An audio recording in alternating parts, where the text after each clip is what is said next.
તારીખ 23મી નવેમ્બર 2020 સમય સાંજે 5:55 આરોગ્ય શાખા ખેડા જિલ્લા પંચાયત નડિયાદ દ્વારા કોવિડ-19ની અખબારી યાદી બહાર પાડવામાં આવી છે। નજર કરીએ સૌપ્રથમ નવા કેસ તેમજ ડિસ્ચાર્જ કેસની વિગત પર તો આજ રોજ ખેડા જિલ્લામાં કોવિડ-19ના 22 પોઝિટિવ કેસ નોંધાયા છે। જિલ્લામાં કુલ પોઝિટિવ આંક આ સાથે 1911 પહોંચ્યો છે। અત્યાર સુધીમાં કુલ 1808 દર્દીઓને રજા અપાઈ ચૂકી છે, જ્યારે હાલમાં 98 દર્દીઓ સારવાર હેઠળ દાખલ છે। આજ રોજ આવેલા પોઝિટિવ કેસની વિગત પર નજર કરીએ તો નડિયાદ તાલુકામાં 8, કપડવંજ તાલુકામાં 7, મહેમદાવાદ તાલુકામાં 2, કઠલાલ તાલુકામાં 2, ગળતેશ્વર તાલુકામાં 1, ઠાસરા તાલુકામાં 1 અને મૌધા તાલુકામાં 1 પોઝિટિવ કેસ નોંધાયો છે। વાત કરીએ લેબોરેટરી પરીક્ષણની વિગતની તો આજ રોજ 115 સેમ્પલ લેવામાં આવ્યા છે।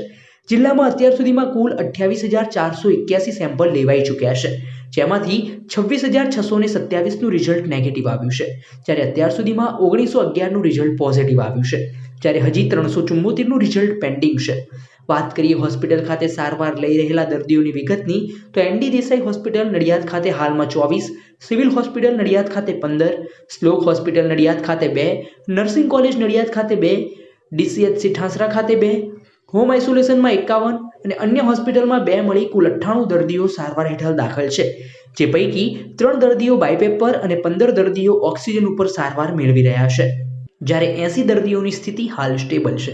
વાત કરીએ ધન્વંતરી રથની વિગતની તો ખેડા જિલ્લામાં હાલમાં 25 ધન્વંતરી રથ આવેલ છે, જેમાં અત્યાર સુધીમાં કુલ 7,45,712 ઓપીડી થઈ ચૂકી છે, જ્યારે અત્યાર સુધીમાં કુલ 4,694 તાવના કેસો નોંધાયા છે, જ્યારે અત્યાર સુધીમાં કુલ 343 લોકોને રિફર કરેલ છે।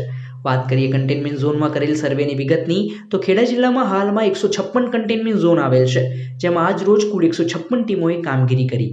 આ ટીમો દ્વારા 6,945 ઘરોનો સર્વે કરવામાં આવ્યો।